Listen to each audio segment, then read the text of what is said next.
On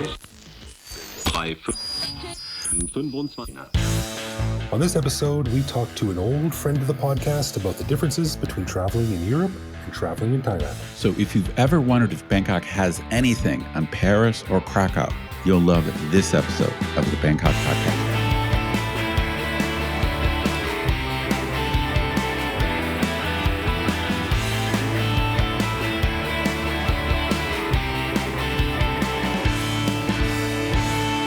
Sawadee krap, and welcome to the Bangkok Podcast. My name is Greg Jorgensen, a Canadian who is on vacation in Canada as I speak, nursing a, get this, sunburned head. Well, you do have kind of a big head. And I'm Ed Knuth, an American who came to Thailand on a one-year teaching contract almost 25 years ago. Fell in love with everything about Thailand except the blaring loud music in public places. But I decided it was still worth it, so I never left. I don't know, man. I think any situation can be really enhanced by an incessant. Yeah, that's right. Apparently, a lot of Thai people think that. We want to give a big thanks to all of our patrons who support the show. Patrons get every episode a day early, behind-the-scenes photos of our interviews, a heads up to send questions to upcoming guests, and access to our Discord server to chat with me, Greg, and other listeners around the world. But best of all, patrons also get an unscripted, uncensored bonus episode every week where we riff on current events and Bangkok topics. This week's bonus show was a bit of a quick one, thanks to Greg's vacation throwing our schedule a bit out of whack, but he still managed to do a quick check-in from Canada. We discussed his takeaways, as well as a check-in from me to talk about my new condo hunt. Long story short, if you know of a good place to rent, let me know. To learn how to become a patron and get all this good stuff, plus full access to over 800 bonus and regular back episodes, click the support button at the top of our website. You know, when that number hits 1,000, we're going to have a little sound effect that goes like, yay, or fireworks or something like that. For sure. Yeah. And as always, if you have a comment, a show idea, or just want to say hi, head to bangkokpodcast.com and click the little microphone button on the bottom right. Leave us a voicemail that we will play on the show. All right. Well, on this episode, if you haven't guessed it already, because I might sound a little bit different, I am out of town on vacation coming to you from Canada. But Ed managed to talk to our good friend Jonathan about his recent trip to Europe and how it compares to traveling in Asia. Everything from transport to food to culture to meeting randos on the street. Is it easier, less enjoyable, more enjoyable, dangerous, unpredictable? Now, John, who has guested on the podcast in previous seasons, fills us in with his trademark wit and sly observations, not to mention obscenely large vocabulary, which I'm still trying to catch up to. A quick note, Ed and John had to record this outdoors, so I'm told, so there is some AI-enhanced noise cleanup here, but it's no big deal. Sounds fine to me, so we hope you enjoy.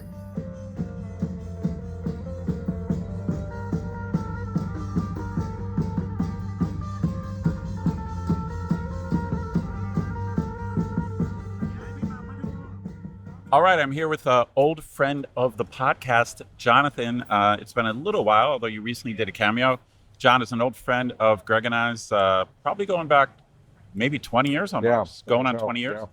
John has been on the show many times. Back in the day, we did a full show on the Bombic storytelling episode, which, of course, I can't remember the season or episode that was, but he's been on many times since, and I grabbed him because he literally just got back from a European trip with his beautiful wife.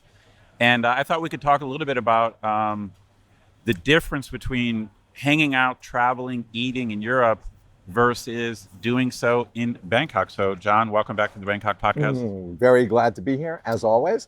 For the benefit of your listeners, I just want to add that I was traveling with my Thai wife and who was unfortunately not feeling well, because I think her perspective on this would be much richer and more interesting than mine. So I'm going to do my best to compensate for the lack of genuine insight with humor. Well, I'm sure you probably, like, the bottom line is you were with her, so you know what she thought about the experience. Yeah. But actually, that is kind of fascinating because I think as an American in Europe, that's probably a completely different experience than any Asian person in Europe. Yes, I think that's right. And I think that became clear, in as we moved around and as we talked. I mean, as an American, and to be honest, as an American of a certain age, I have very strong notions of Europe and what it means, rooted in World War II, of course. Yeah, we have the weight of World War II and World War I, and I'm no expert on European history, but I do teach international relations class, so I have to teach World War I and II, and World War II in particular with the Holocaust. It's just in the American mind. I mean, maybe it's second to Vietnam. I think that as maybe for our generation, it's like Vietnam is a fresher scar, but World War II has so much weight. Yeah, and it's I will tell you this: we spent about 10 days in France, about a week of that in Paris, and I was involuntarily channeling the Marseillaise scene from Casablanca. That's and great. I walked around humming the the Marseillaise as if it was like a current popular tune, and it was involuntary, but that kind of, vive la résistance, Oh, funny. It's funny. You and I both have gotten a lot of our knowledge from movies. I mean, you're more well-traveled than I am, but you and I have a Sicilian Thai friend, and we joke with her that we learned all of everything we know about Sicily from The Godfather. Yeah, no, absolutely. And so, I just watched the Umbrellas of Cherbourg, and Right, yeah. I have a whole, plus I traveled there as a kid. So I think I came with this whole sense of history and a sense, you and I talked just before we started recording about the brands, and particularly Paris, which has such a strong global brand. I mean, you think about the food, romance, sophistication, just all of these superlatives, all of these. Does it live up to the hype? I mean, podcast listeners, you guys know my brand. And even though I'm an expat in Thailand, I am not a traveler. I've never been to Europe. I used to not care about that, but now I'm actually kind of embarrassed that I've never been there. But does Paris live up to the brand reputation, do you think? Yes. What I was trying to get at, but I'll get back to that. Yes, it did. But I think for my wife, and she can listen to this and then tell me that I got it horribly wrong. But I think for her, in some ways, Paris is more of a brand, almost in the more narrower commercial sense of it. Oh, wow. Okay. So when we were looking, for example, for souvenirs for people, and the answer is no, you get nothing. Neither does Greg. But when we were looking around. All right, we are back, and we just witnessed a cultural difference between Thailand and Europe. Yeah, so we were having our conversation, and all of a sudden, sitting outside, and all of a sudden, the little plaza area where we're sitting decided that we needed loud music that precluded a ready conversation. And I'll tell you, man, loud music is one of the weird factors of Thai culture, because Thai people are they're not loud people. We've talked many times, they're in general kind and indirect, but they do have a penchant for loud music. I have a theory, the generosity of which I will leave it to your listeners to judge. I was gonna characterize it as a not terribly generous theory, but I think it's a fair one, which is that I feel that in Thailand, conversation as an art is not particularly valued. Conversation is a means of communication. Conversation is a means of bonding. It's you can hang out. It's not that people don't converse, but the art of conversation is not something, and maybe that my Thai isn't good enough, so that I have been insulated from all these, to my detriment. Deep conversations that you're or it's just, just these fantastic raconteurs coming out of the hills of Karad. But in Europe, look, we were in two countries. We were in France and in Poland, so I won't generalize. But both of them have very, very strong cafe cultures. And those cafe, just like you see on TV and in the old posters and in the old movies and all of that, of warmly lit fronts with little bistro tables and little padded chairs, kind of snugly, arranged.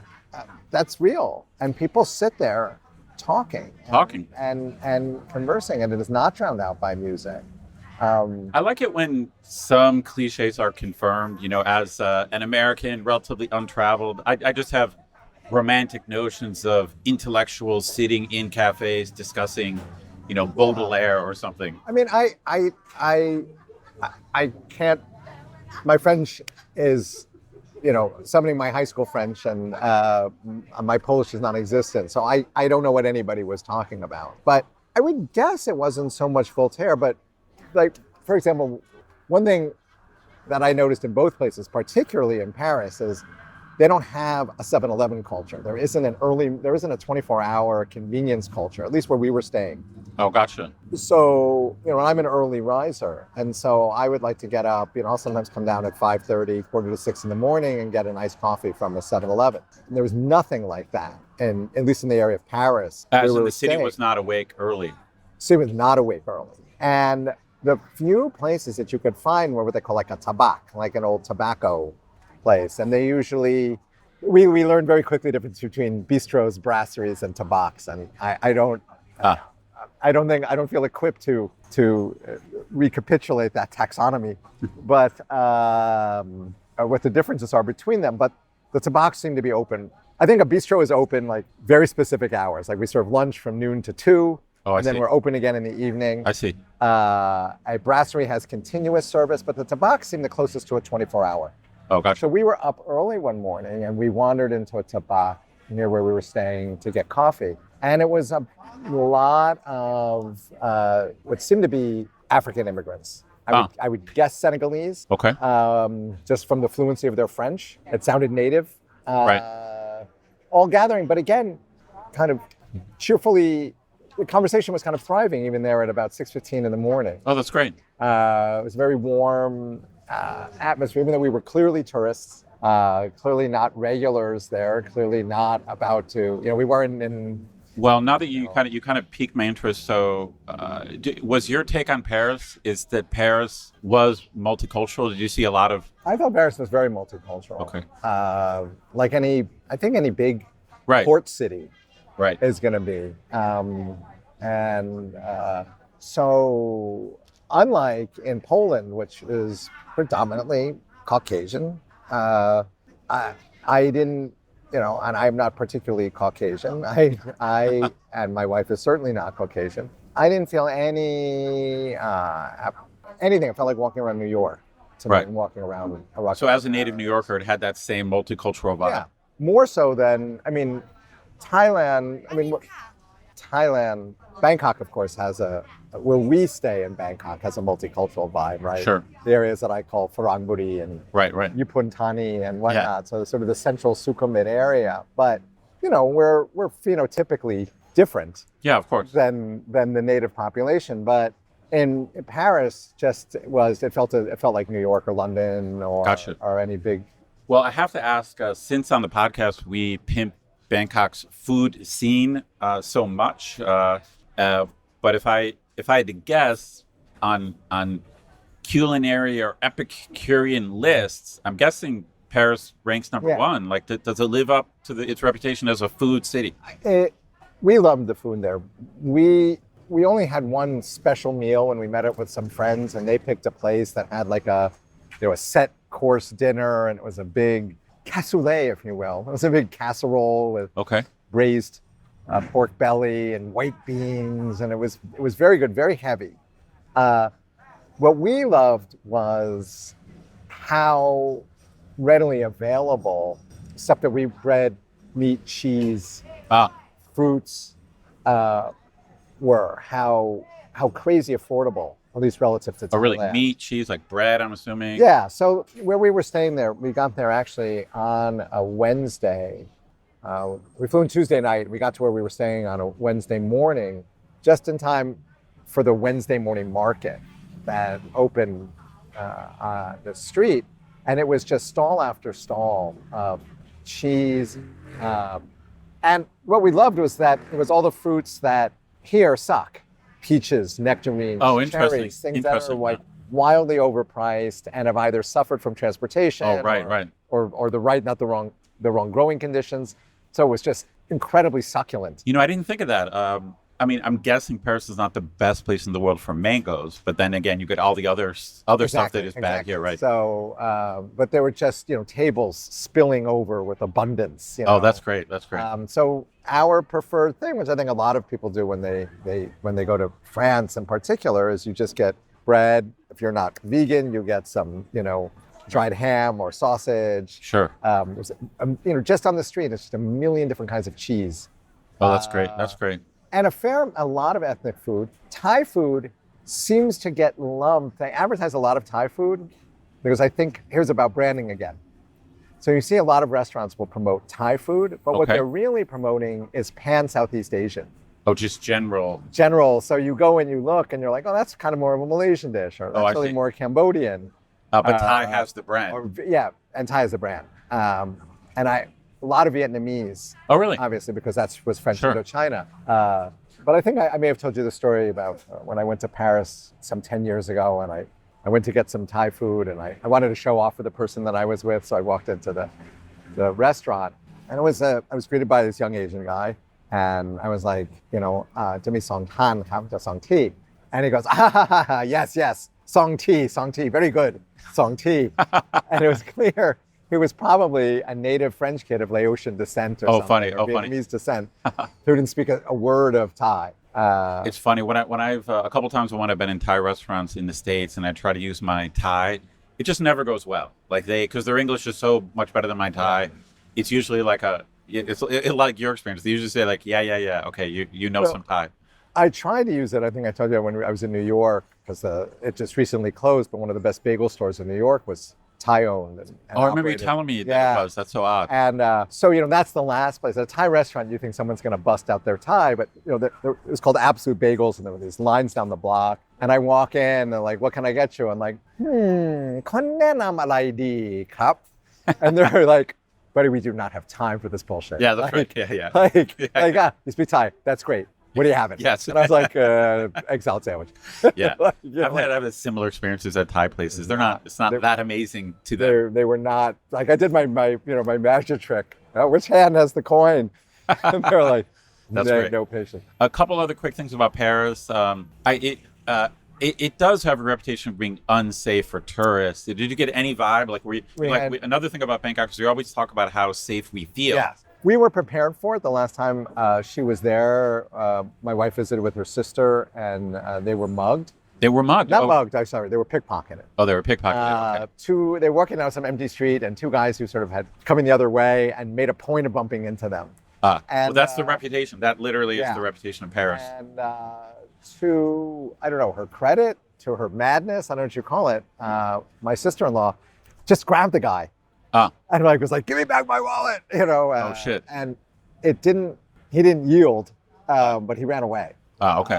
So we were apprehensive, I guess. I grew up in New York, so I pride myself on having. You've got some game. You've got some instincts. I like to think I have an early warning system, and I am fleet of foot.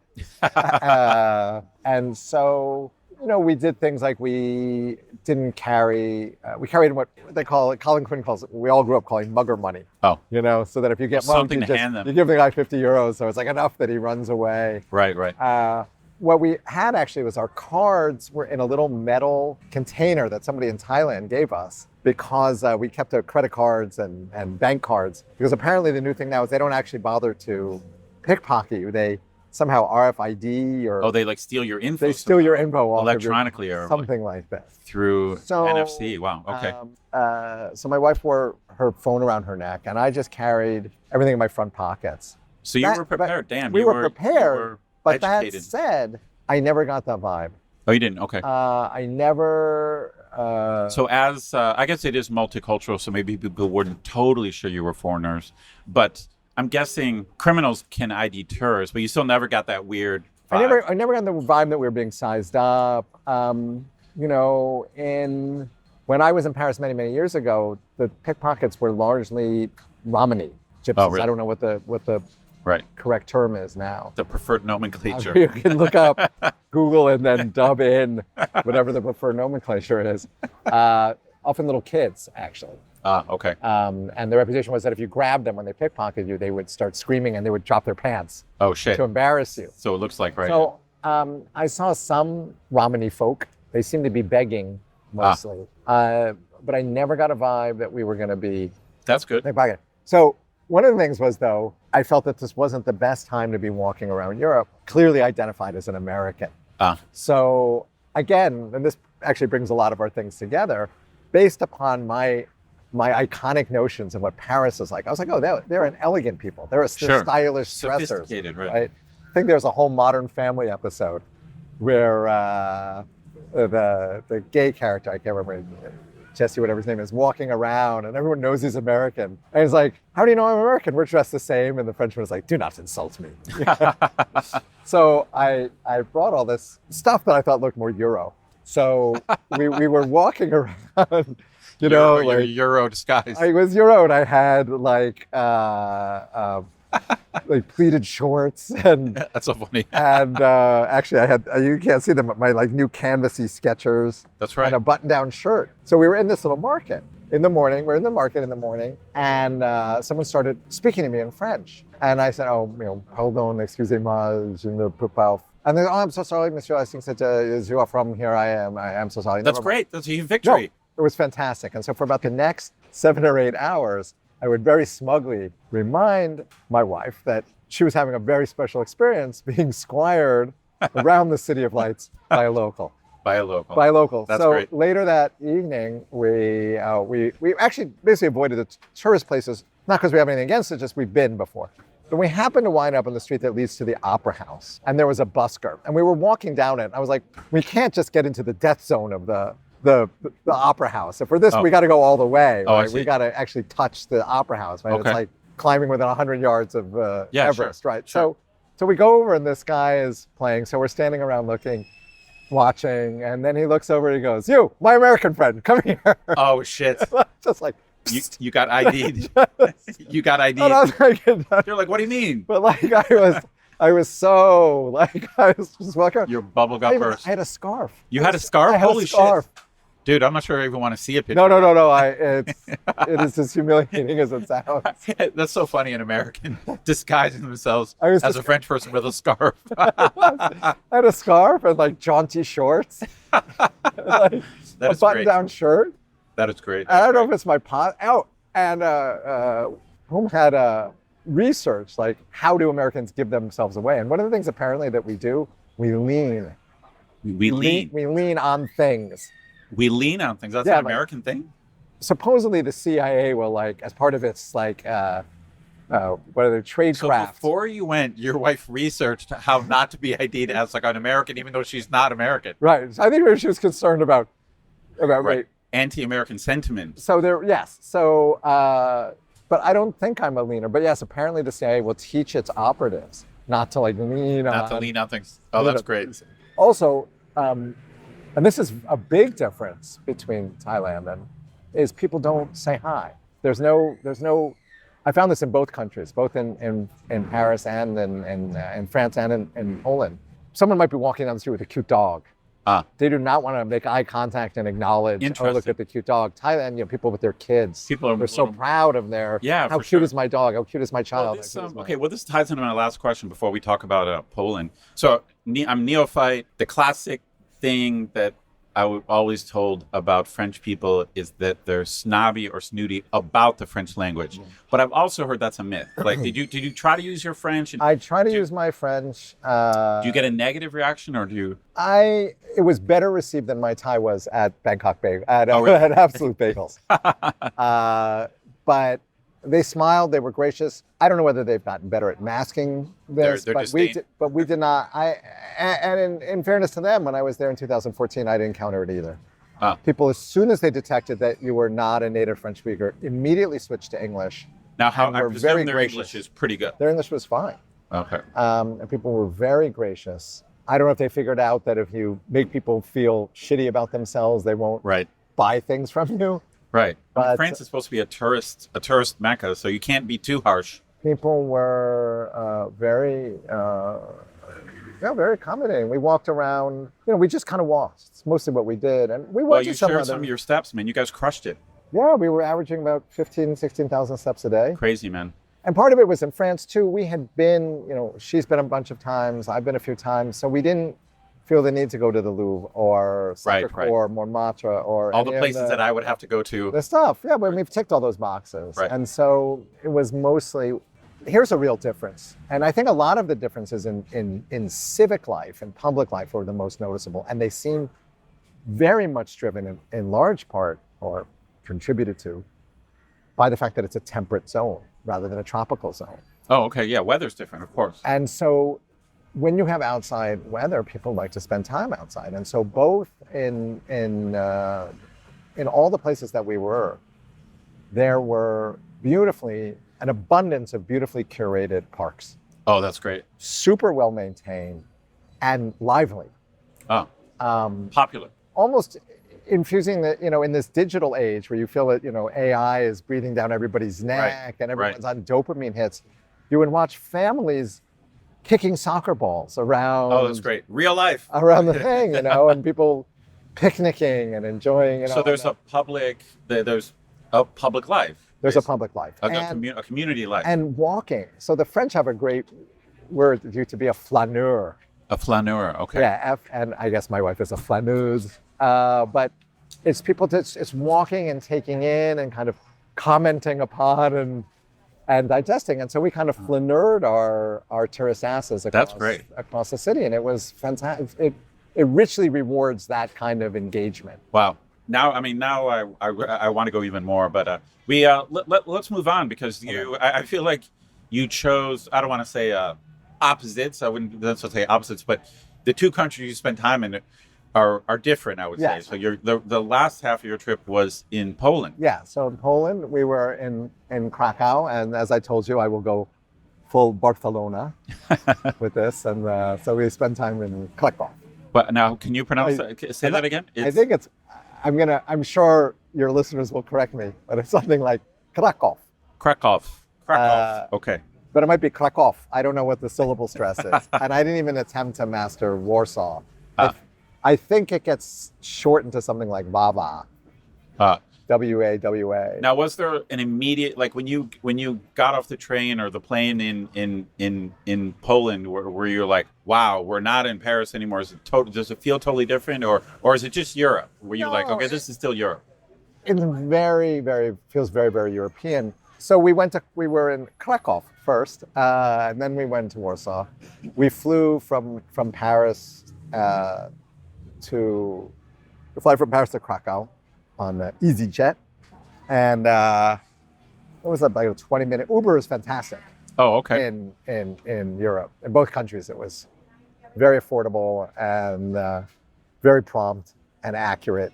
Okay, so Paris, in many ways, felt familiar in the way that New York and Bangkok feel familiar to me. They're very lively. They feel they're cosmopolitan. Very cosmopolitan, but I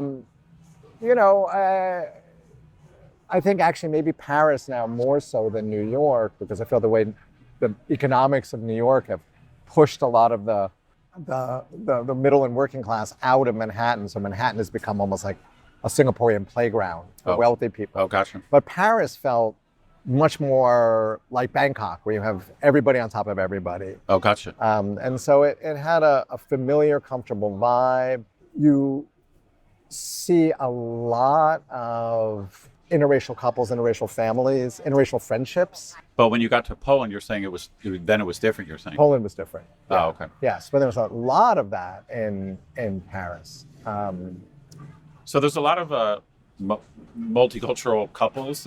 We've both been part of them here in Bangkok. And so Paris has that vibe, but in Poland did not really have that vibe. So Poland, no. So I want to caveat this. By the time we got to Poland, we had already been, we had already spent 10 days in France, and we were going to spend, I think, some 3 days in Krakow, or Krakow as you might know it. And then just about 2 days, day and a half in Warsaw. So by the time we got to Poland, we were already used to European ambiance, right? Oh, I see. So that distinctive, and I don't have the vocabulary for it, but that distinctive European architecture and the lay of the streets and leafy public squares. This already felt familiar. So we weren't fresh off the plane from Bangkok into Paris, and we're like, wow. Right. So but that is different from Bangkok. Like Bangkok, although we are huge fans of the place, it's not very walkable. It doesn't, in most, maybe some isolated parts of the city are. It's not walkable at all. Yeah. I mean, I moved here, when I visited here, I fell in love with the city because I walked all over. But I walked all over despite Bangkok's best efforts to dissuade me. Despite the fact that it wants to break your ankles at every turn. Yeah, and between the heat, I just thought, I was from a city where you walk. Where you walk, right? And so I figured this is how you get to know a city. So I walked all over. And one thing Bangkok does reward in that way is I've never turned a corner in Bangkok and been like, I don't belong here. Right. We've biked all over the city together, right? So we, whether it's on foot or on bicycle, we've never gone down a soy where we felt like, right. We got dirty looks. What are you doing here? Right. But I'm interested. I should say this. I find it interesting that when you show up in Poland, it's not like shockingly different than Paris. I'm sure, like if in details it's different, but it's still just old Europe, right? Yeah. And Krakow, we were told, and the internet is never wrong, seems to bear out. Like Krakow was largely spared during World War II. So I think a lot of the buildings that you see were the original. Oh. Someone told me later that Warsaw was largely destroyed. So even though the old town of Warsaw, the old town part of Warsaw feels like the old town part of Krakow and has a similar look. Apparently it was very assiduously rebuilt. Oh, I got you. From all so of Krakow has more an old European vibe because it was spared. Well, so lots of parts of Warsaw. So we stayed in the old town because that seems to be the most interesting. I have not spent a lot of time in the Midwest, but I'm assuming that the part of Warsaw that we experienced when we got out of the train station coming from Krakow was like Cincinnati or Cleveland. Oh, interesting. Or Omaha, Nebraska. Like kind of like working class, industrial areas. Is that what you mean or no? No, then maybe more like downtown LA, like just an office building, wide streets, not a lot of little commerce on the streets. Oh, gotcha. Like urban. Yeah. And neither of them. Poland has a little bit, it took me a while to discover it, but they have a kind of 7-Eleven-y brand. And that's one of the things that I learned was how 7-Eleven dependent I have become. Oh, from living in Bangkok. You've gotten addicted to sevens. And the convenience, the array of goods, and the number of different things you can do there. The 24-hourness of it. So there is a Polish brand, I'm looking it up here, called Zabka. And it is Zabka, that's the brand? That is the brand. That doesn't mean seven. I don't know what it means. This is what it looks like. It does not. Oh, it does not look like seven. And I think it is an indigenous brand. Gotcha. But it's a convenience store culture kind of thing. It's a convenience store, and they will make you a pizza quickly. They've got sort of instant pizzas. One of the things we learned is in Poland, apparently, the eating culture, again, as per ChatGPT, is that there's a large midday meal followed by, and then I don't think there was much of a breakfast. Like I was saying, you mean just like a big lunch? Or you mean like a big lunch. Okay. Yes. But it has a name like abound or something like this. Okay. And it's usually typically 2 courses, quite big. And then evening is just grab a sandwich, and it's very light and whatnot. So there wasn't really that same sort of dinner culture. Let me ask you this. In my American ignorance, like the further towards Eastern Europe and Russia you go, I picture people being very brusque and stoic and less friendly. Like it was. Do you feel like? I mean, actually, you said in Paris people are not particularly warm. You're saying on the street. On the street, but like at a shop exchange, a small service exchange, people were quite friendly in Paris. In Poland, I have to say I probably saw it through. I refracted my experience through my American lens. So, but like there was one bakery we passed by. By the way, Polish baked goods are amazing. Oh, good. And there's a great example of the difference in branding. Like if you say pastries, people are going to say Paris. Paris, sure, yeah. Right? No one goes, right. Krakow. Krakow pastry. They were delicious. Oh, wow. Really, really good. And there was one place we kept passing by, pistachio, for whatever reasons, is big over there. Okay. So there was this kind of pistachio donut thing. We passed by it, and even though we had resolved before the trip not to worry about our your calories or carbs, and our numbers. We decided we would liberate ourselves from the shackles of medical numbers, but nonetheless, we debated for a long time. So finally, we break down and we said, okay, we're going to get this from this pistachio donut or whatever it is from this store. And so, it's a big deal for us because we've been debating it now for 60 hours. So we come up and we're like, yeah, we would like this. And then I did a very American thing. I was like, is it as delicious as it looks? And she was like, unfortunately your viewers can't see. She was like, who am I to say? Oh, funny. Who am I to say? Maybe so kind of reticent. She's like, maybe it's delicious. I don't know how it looked to you.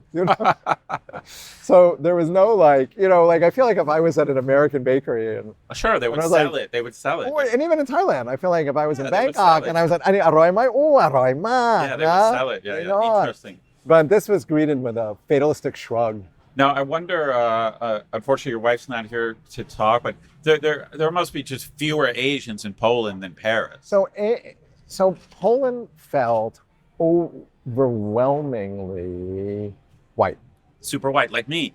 I wonder if what I've ever been in Northern Europe, but I wonder, I'm Danish, German by ancestry. I wonder if I went there, if I would be like, my people. You might feel that way. I have no idea.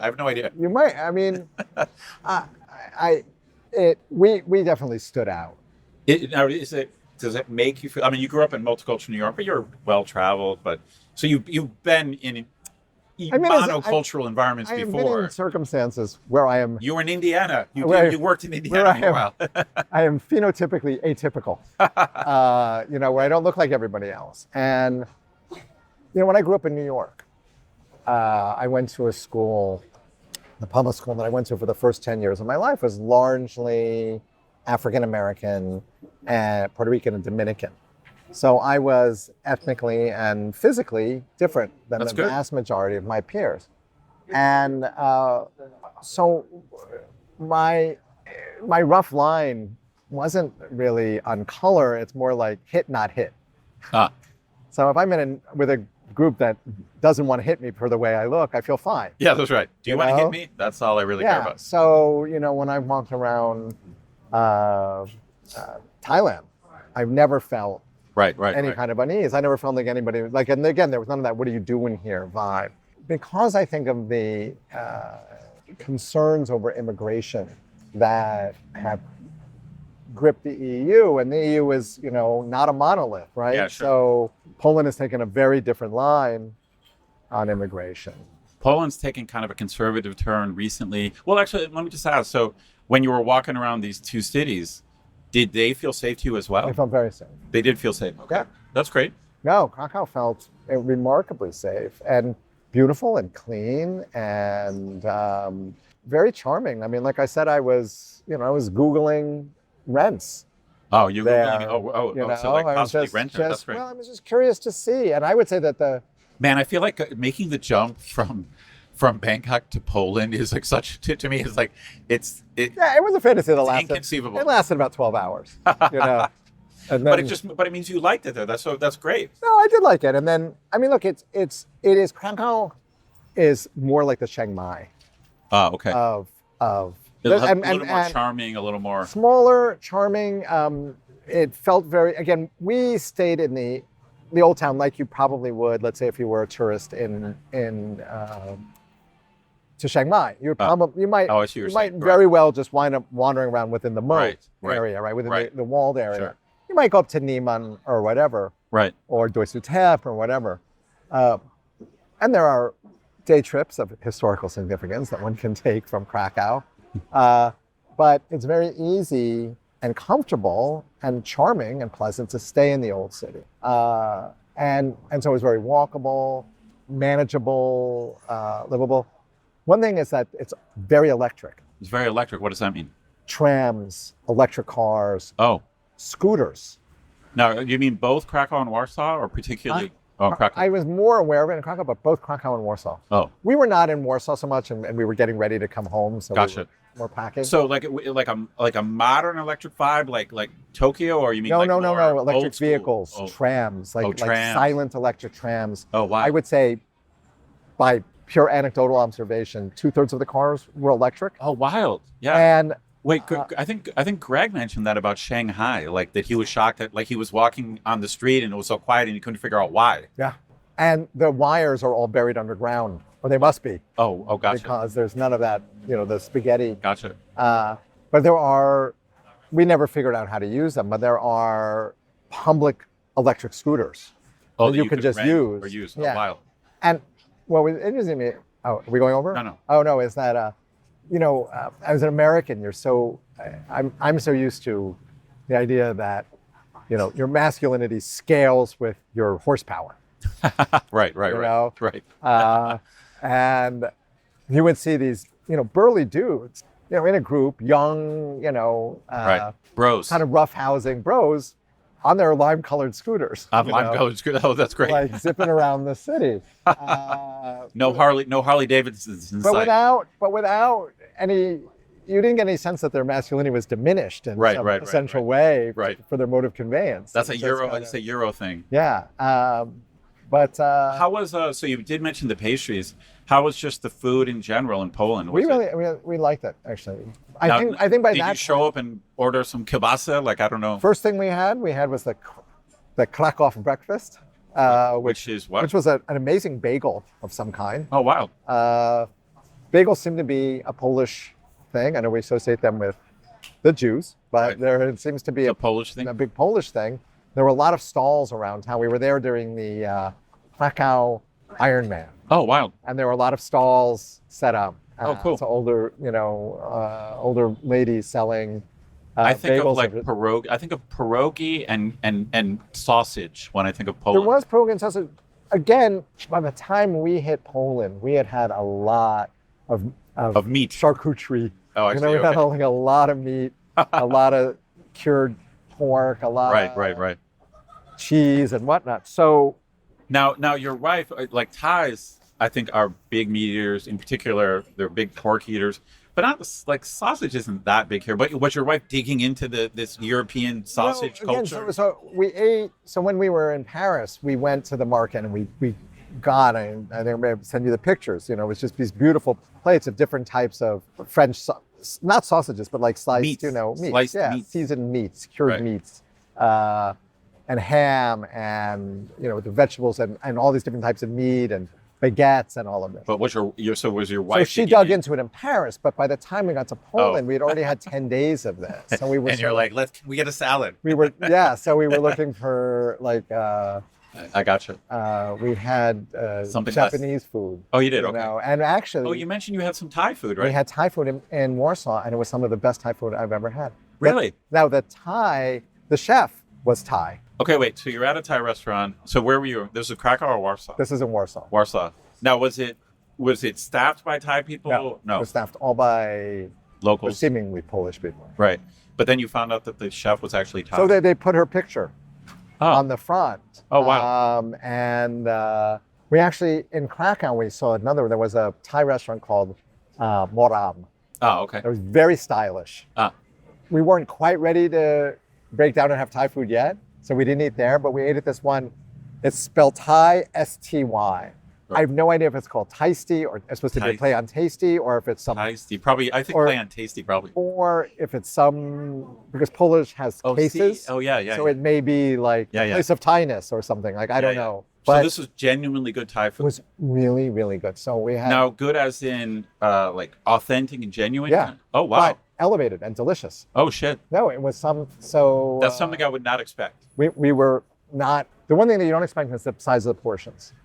The portions would feed, like we... Oh, big. They're huge portions. Huge. So that's Western. She got the boat noodles with beef, and I got khao soi with beef. Uh-huh. And then there was some fusion-y dish of a salad of fried duck with mango.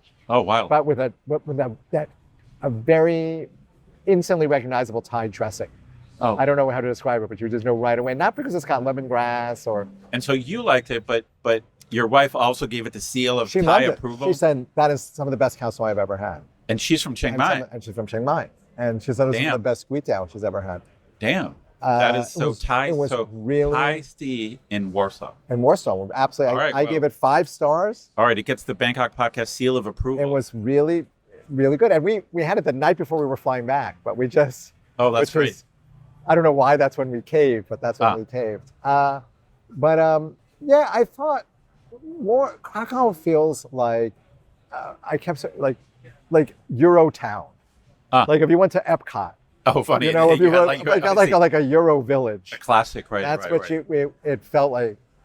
It was like, the other thing that is very unlike Thailand, I think, is both Poland and France are, though they've diverged, right, are historically Catholic countries that are also historically significant centers of learning. Sure. Right? So these are old cultures. So Krakow is filled with churches, but it's filled with universities. And a lot of the statues that you see, you're never sure if it's a saint or a muse. Is it a saint or is it a poet? Oh, wild. And a lot of, I noticed this in France, we're walking down, a lot of the streets are named after writers or artists. Artists, singers, whatever. That is not a Thai thing. No. And then you would pass a soi or a small side street in Paris, dingy, sort of not anything interesting, maybe even a little bit, sketchy. Seedy. Named after someone who ruled France prior to the revolution. Oh, funny. Like a historical figure. Okay, yeah. I got it. A royal figure, let's say. So like a little dingy side street, right? Yeah, so you're walking down like Diderot or Boulevard Diderot, right. The Boulevard Diderot is just, it's grand. Beautiful. And it's big, and the Rue de Voltaire, and all of these things. And then you find right. That, right.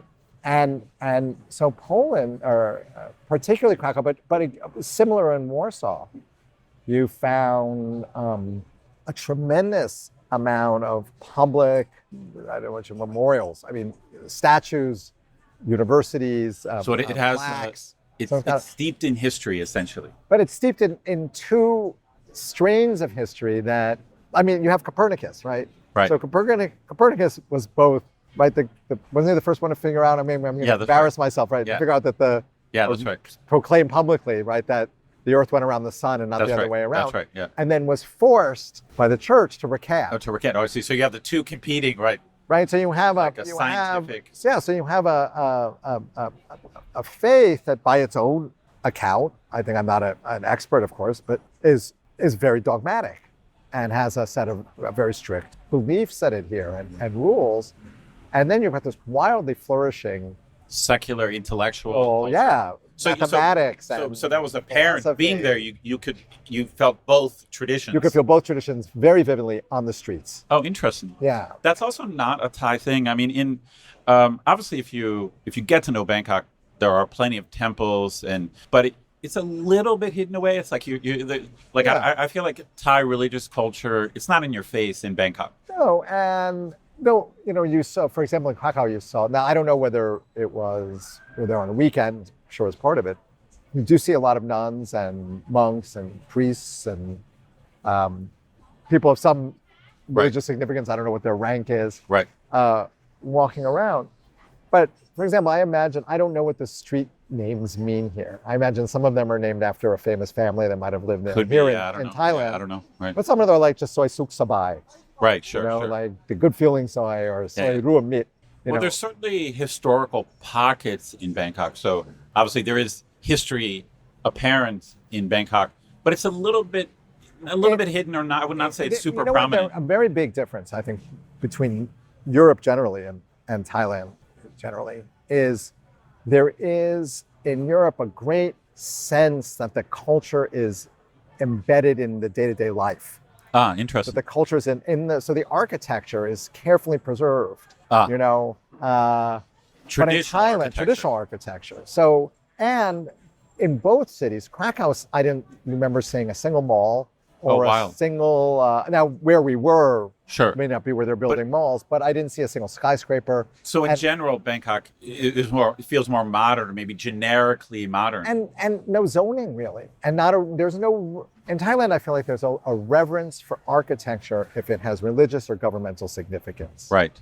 But there's very little reverence for, I'm going to be attacked by your listeners for my vocabulary, but what I would call quotidian, everyday architecture. Oh, I see your point. Yeah. So when, let's say in Hanoi, one of the things that people love about Hanoi is its post-colonial fusion, right? So you got these sort of French-style shop houses. Unique architecture, And Thailand, God bless it, was spared a colonial experience, so it doesn't have that, but it doesn't have a branded architecture. You're right. Well, that's part of the reason why you and I and Greg are fans of Chinatown, Tha Noi, Song Wat. You get some of that old Chinese architecture. And I feel that Thailand and Bangkok is beginning to awaken to this, maybe because they say, oh, this is where tourists are going. Right. Like Soi Nana, not Nana Plaza Soi, but Nana Chinatown. Nana Chinatown is a great example. Where they're saying, we want to preserve the look and feel this neighborhood, or the walk we went on with Greg. Tha Noi and Song Wat. Song Wat, yeah. Song Wat, yeah. Agreed. Yeah. And so that is a really profound difference. There's a tumult to life in Bangkok that just isn't in these cities. Even like we went to a Chinatown market on one morning, and Chinatown is very ethnically mixed. There are a lot of North African immigrants and a lot of Asian immigrants, a lot of locals, hipsters who are often drawn to that. So it felt very lively, familiar. It didn't feel tumultuous. Well, it didn't have the Bangkok chaos. It didn't have the chaos factor. Yeah, Bangkok always seems like it's just on the edge of falling apart. Yeah. So in general, both Paris, both France and Poland, they felt a little more chill, just more orderly, maybe? Yeah. I mean, one thing that took us a long time to get used to in both cities, but particularly in Poland, is people rigidly observe the zebra crossing. Oh, they do? So pedestrian crossing. So our ingrained, that laxity. No, our ingrained grangjai. Oh, I see. Okay. Can we go, or who's going? Oh, I see what you're saying. Do you know this? I just learned this recently from Poom, that they talk about siyak watjai. Do you know this? I know siyak, but so watjai is the four-way intersection where you measure each other's hearts. Oh, wow. You're trying to gauge the other person. Oh, to see if the other person's going? Yeah, they're going, yeah. So wait, but you're saying that they're orderly there, and in other words, they don't cross? No. The car is coming. Pedestrian right-of-way is absolute. Oh, I see. Okay, I got what you're saying. Right, whereas in Bangkok, like whether it's politeness or fear of death, yeah, no, exactly. Whereas in Europe, they know the law is going to be followed, so they just go right into the walkway. They go right into the walkway. So we're standing there hemming and hawing and like trying to glean is the driver the intentions of the driver, and the drivers are like, hey, just cross the goddamn street already. Oh, that's great. So we were waved across impatiently. Oh, that's funny. A lot. Oh, that's great. But we weren't there long enough to shake that. Right. Well, that's a good sign. It just means they follow traffic laws. Streets are safer. And we probably, so we dart across, and then we turn and we give a little thanks, and you're like, and I'm sure from their perspective, they're like, what? We didn't do anything special. we don't need any of this. That's so funny. Well, I think we are getting ready to wrap up. In general, it just seems like even though you are dedicated Bangkokers, as I like to say, you got along well in Europe. You traversed it. You traipsed across Europe successfully. We had a great time. We, like I said, I think when I was chatting with you and Greg, I feel a little Europed out. We were ready to come home. Gotcha. But the last time, so this was about a 2.5-week holiday. The very last time that I ever took a 2.5-week holiday was I came to Thailand in 2004, February 2004. Oh, wow. And then I moved here in November 2004. Oh, wow. So there is a danger of being unmoored for that long. Right. But Bangkok, maybe it's now I'm much older and I don't have the same inertia or the same energy. I did not feel the desire to keep going. As in Europe, you mean? In Europe, I was like, I'm ready to go back to Bangkok. Oh, great. I'm ready to go back to Thailand. When I came to Thailand for the first time 20 years ago, I was like, more. Like I felt, want more. Further. Well, Bangkok has you now, as they say. Yeah, for sure. All right. Well, I want to thank you for coming back on the show. We appreciate it. My pleasure. Thanks for having me. That's my spiel, listeners. Be gentle. All right. Thank you very much. Take care, man. All right, man.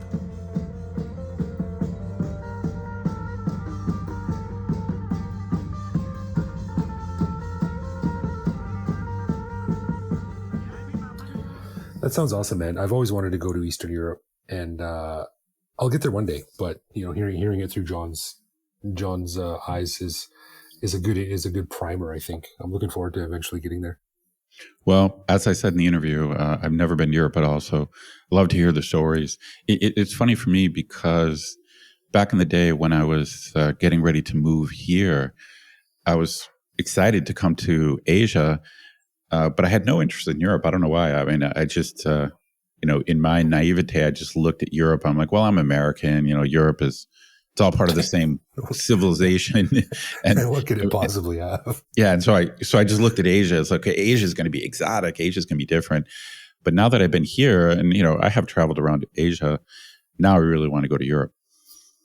I've been to Europe twice or three times, and it always just blows me away. Just because my whole life I've just like been obsessed with movies and TV, right? So all these amazing stories and characters and movies and television shows that I grew up being obsessed with were always set in either New York or some major European country, and it's just Paris, so London, much, Berlin. Yeah. There's so much history, and coming from a country that's barely 200 years old, right? It really puts things into perspective. So I just love it, and I want to go back really quickly. Well, as John said at the end of the interview, they had a great trip, but he was quite happy to get back to Bangkok. So he is a Bangkoker for sure. Yeah, well, I leave back to Bangkok in 2 days. I'm not looking forward to the flight, but it'll be nice to be back in my own bed. For sure. Yeah. And also, guys, just because as we mentioned earlier, my vacation time has thrown a monkey in the wrench, as they say. So we're going to do a bit of a truncated recording schedule this week. No love, loathe, or live with or anything like that. So we're just going to go right to our outros and goodbyes. So thanks for your support and understanding while I'm away. And I promise not to throw another monkey in the wrench next time I go away. For some reason, like I took off 8 days for vacation, and it messed up 3 weeks of recording. I don't know how that works. No worries. We are back on track now. We're going to be back on track next week. So thanks for your support, everyone. And we will talk to you soon. All right. A final thanks to our patrons who support the show. Patrons get a ton of cool perks and the warm, fuzzy feeling knowing that they're helping in our never-ending quest for cool content. Find out more by clicking support on our website. And connect with us online. We're Bangkok Podcast on social media, bangkokpodcast.com on the web, or simply bangkokpodcast@gmail.com. We love hearing from our listeners and always reply to our messages. Yeah, you can also listen to each episode on the YouTubes. Send us a voicemail through our website. We'll feature that on the show. Hit me up on Blue Sky, BKK Greg. Thank you for listening, everyone. And we'll see you back here at our regular bat time next week. For sure.